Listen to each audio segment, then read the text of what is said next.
আগামীতে এটা থাকে, বাংলাদেশ সঠিক পথে হাঁটবে এবং এটার ক্ষেত্রে আপনারা সবচেয়ে অন্যতম বড় একজন ইনফ্লুয়েন্সার বা আপনারা। তো এই জায়গা থেকে আপনাদেরকে প্রথমে আমরা আন্তরিকভাবে ধন্যবাদ জানাই। আপনাদের একটু অপেক্ষা করতে হয়েছে, কারণ অনেকের অনেক প্রশ্ন ছিল, সেগুলো আমাদেরকে ফেস করতে হয়েছে এবং আমরা চাই যে আমাদের নেতাকর্মীদের মধ্যেই জবাবদিহিতাটা থাকুক। এই কালচারটা তৈরির জন্য আমরা তাদের প্রত্যেকটা প্রশ্ন নিয়েছি এবং উত্তর দিয়েছি। আজকে আমরা আপনাদের এই অনিন্দ সুন্দর নাটোর জেলায় এসেছি আমাদের জেলা সাংগঠনিক সমন্বয় সভা করতে। এখানে আমাদের রাজশাহী বিভাগের বিভাগীয় সাংগঠনিক সম্পাদক ইমরান ইমন আছেন।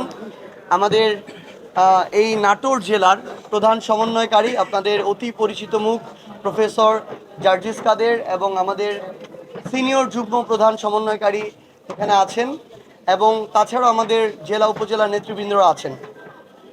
আমরা এসেছিলাম আমাদের সকল সাংগঠনিক দিক নির্দেশনা এবং আগামী 2 মাসের রোডম্যাপ সাংগঠনিক জায়গা থেকে তাদের সামনে তুলে ধরতে। কারণ আমরা মনে করি আমরা একটা শক্তিশালী রাজনৈতিক দল হিসেবে যদি গড়ে উঠতে চাই, আমাদের সাংগঠনিক ভিত্তি আগে শক্তিশালী করতে হবে। আমাদের কেন্দ্র থেকে শুরু করে একটা ইউনিয়নের ওয়ার্ড পর্যন্ত আমাদের স্ট্রং একটা কমিটি থাকতে হবে, যারা আমাদের ওই জায়গায় প্রতিনিধি এবং ভয়েস হিসেবে কাজ করবে।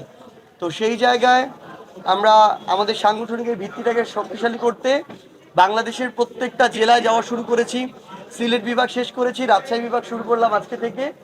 আমরা আশা করছি যে নভেম্বর মাসের মধ্যে এনসিপির বাংলাদেশের প্রত্যেকটা ওয়ার্ডে কমিটি থাকবে এবং এর মধ্য দিয়ে সাংগঠনিক যে শক্তিশালী অবস্থান এটা তৈরি হলেই অটোমেটিক বাংলাদেশের যে সামনে যে নির্বাচন গণতান্ত্রিক প্রক্রিয়ায়, ওই নির্বাচনে এনসিপি একটা শক্তিশালী ভূমিকায় থাকবে।